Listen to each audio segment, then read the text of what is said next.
So welcome welcome welcome, स्वागत है आप सबका to this revision session of SA 510। Sir SA 510 नहीं है, ये आई और ओ है। आई और ओ का क्या मतलब है? I for initial audit engagement and O for opening balances.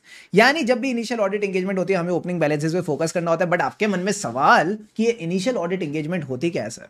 Initial audit engagement का मतलब है जो पिछले साल के फाइनेंशियल स्टेटमेंट है, financial statement of the prior period, उसका ऑडिट आपने नहीं किया।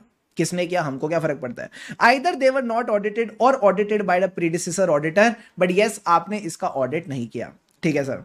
अब एक बात समझना, ओपनिंग बैलेंसेस क्या होते हैं? ओपनिंग बैलेंसेस मतलब जो भी ओपनिंग अमाउंट्स आ रही हैं, जो भी बैलेंस शीट की ओपनिंग अमाउंट्स आ रही है या ओपनिंग अमाउंट्स को लेकर डिस्क्लोजर्स आ रहे हैं। मान लो कोई लीगल केस है जो पिछले साल से अभी तक चला आ रहा है, कोई लीगल केस है जो पिछले साल से अभी तक चला आ रहा है, तो जो भी ओपनिंग डिस्क्लोजर्स हैं वो भी इसका पार्ट बनेंगे। अमाउंट्स भी आती है, डिस्क्लोजर भी आते हैं। अब हमारा ऑब्जेक्टिव क्या है? यही ओपनिंग बैलेंसेस चेक करना कि इसमें मटेरियल मिसस्टेटमेंट तो नहीं। ओपनिंग बैलेंसेस चेक करना इसमें मटेरियल मिसस्टेटमेंट तो नहीं। अच्छा, कवि कैसे कहता है? सर कवि कहता है चेक करना इसमें कोई मिसस्टेटमेंट तो नहीं जो मटेरियली अफेक्ट करती है करंट पीरियड फाइनेंशियल स्टेटमेंट को। बोलो मेरे साथ, इसमें कोई मिसस्टेटमेंट तो नहीं जो मटेरियली अफेक्ट करती है करंट पीरियड फाइनेंशियल स्टेटमेंट को। दूसरा, आपके ओपनिंग बैलेंसेस ही हर साल नहीं आते, अकाउंटिंग पॉलिसीज भी पीछे पीछे आती है। जो अकाउंटिंग पॉलिसीज है वो भी पीछे पीछे आती है, तो आपने चेक करना है दीज आर कंसिस्टेंटली अप्लाइड। ठीक है सर। और मान लो इनमें कोई चेंज है, मान लो इनमें कोई चेंज है, तो आपने एफआर में सीख रखा है कि sir that change should be properly accounted, presented and disclosed. इसको आपने प्रॉपर्ली एपीडी करके चलना है। एपीडी मतलब accounted, presented and disclosed as per the applicable FRF. Is this point clear? Yes sir. अब सर हमको करना क्या है? हमको करना क्या? आपको दो चीजें डिटरमाइन करनी है। सबसे पहले, जो इस बार का ओपनिंग है वो पिछली बार का क्या था? क्लोजिंग। तो जो क्लोजिंग बैलेंसेस है they have been correctly brought forward. O, जो प्रायर पीरियड क्लोजिंग बैलेंसेस है these have been correctly brought forward. But sir अगर मान लो हमारे पिछले साल कोई गलती थी तो गलती सुधारी होगी इस साल। हां, उसको क्या कहते हैं? पुराने पाप। पुराने पाप यानी पीपीआई, यानी these are called prior period item, जिनको आप अपने करंट ईयर के फाइनेंशियल स्टेटमेंट में, करंट ईयर के पीएनएल में as prior period item disclose करते हो। तो ये कहता है जो अच्छे अच्छे बैलेंसेस हो तो उनको तो एज इट इज ले आओ, जहां पे गलतियां उनको एडजस्टमेंट करते हैं as a prior period item in your current year का पीएनएल। ठीक है सर।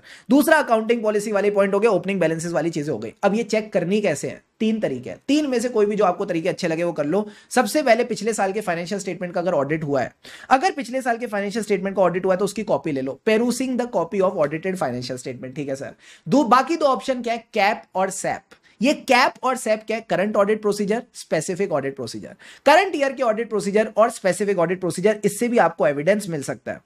अब अगर आप अपने नोट्स पे देखोगे तो हमने कुछ एग्जांपल डिस्कस करे थे सर, किसके? करंट ईयर के ऑडिट प्रोसीजर के।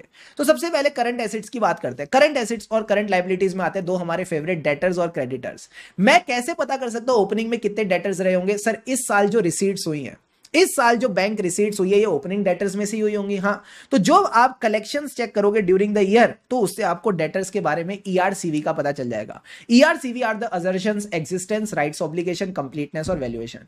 इसी तरह अगर मैं क्रेडिटर की बात करूं तो उसका उल्टा कर दो। क्रेडिटर के केस में रिसीट नहीं होती, पेमेंट होती है। तो whatever are the payments during the year, उससे आपको क्रेडिटर्स का एक अंदाजा लग सकता है।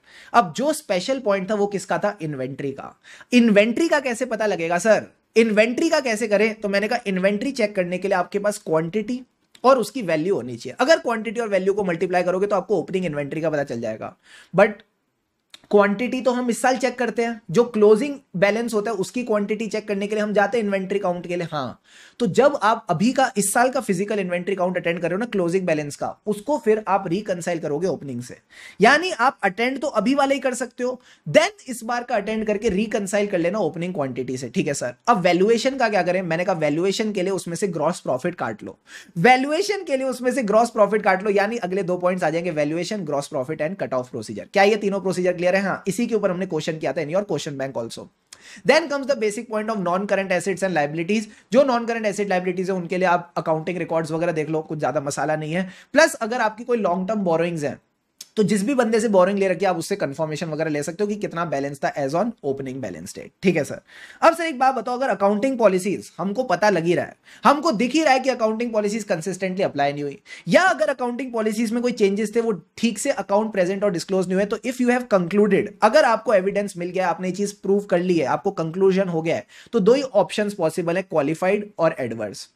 अब अगर मैं ओपनिंग बैलेंसेस की बात करूं तो चेक करो एविडेंस मिला है या नहीं। अगर तो एविडेंस मिल गया तो क्वालिफाइड और एडवर्स, अगर एविडेंस नहीं मिला तो क्वालिफाइड और डिस्क्लेमर। इसके अलावा ऐसे 510 में कुछ भी नहीं है, इसके अलावा ऐसे 510 में कुछ नहीं है। और मेरी आपसे एक रिक्वेस्ट रहेगी, क्वेश्चन बैंक में जिल वाला क्वेश्चन कर लेना, जिल वाला क्वेश्चन कर लेना। जिल वाला क्वेश्चन करके मजा आ जाता है, क्योंकि उसमें कहीं ना कहीं सिर्फ ऑडिटर क्या गलती करता है। अच्छा, जिल वाला क्वेश्चन भी रिवाइज कर लेते हैं। जिल वाले क्वेश्चन में सर ऑडिटर ये गलती करता है कि ऑडिटर जो है ना पहली बार ऑडिट कर रहा है, ठीक है सर। एक डेटर्स का बैलेंस है जो पिछले साल से इस साल चला आ रहा है, एक डेटर्स का बैलेंस है जो पिछले साल से इस साल चला आ रहा है, और मैनेजमेंट कहती है इसमें कोई चेंजेस ही नहीं है, ना तो कोई रिसीट्स हुई ना कोई पेमेंट्स हुई, तो तुम इसको छोड़ दो। ऑडिटर भी कहता है ठीक है। जब आप कह रहे हो तो छोड़ देते हैं। अरे ऐसे थोड़ी होता है, ऐसे थोड़ी होता है। तुमको ओपनिंग बैलेंसेस चेक करने हैं। चेक कैसे करने हैं? तो उसमें सबसे पहले जो की पॉइंट है, आपको ऑब्जेक्टिव ऑफ ऐसे 510 लिखने हैं। तो जब भी ऐसे 510 का कोई ऐसा केस स्टडी बेस्ड क्वेश्चन आएगा तो उसमें ऑब्जेक्टिव लिख देना, ठीक है सर। फिर आएंगे आपके प्रोसीजर कि आप ऑडिटेड फाइनेंशियल स्टेटमेंट की कॉपी ले लो। डेटर्स का केस है तो डेटर्स के केस में साल की कलेक्शंस चेक कर लो, तो उससे आपको ईआरसीवी का पता लगेगा।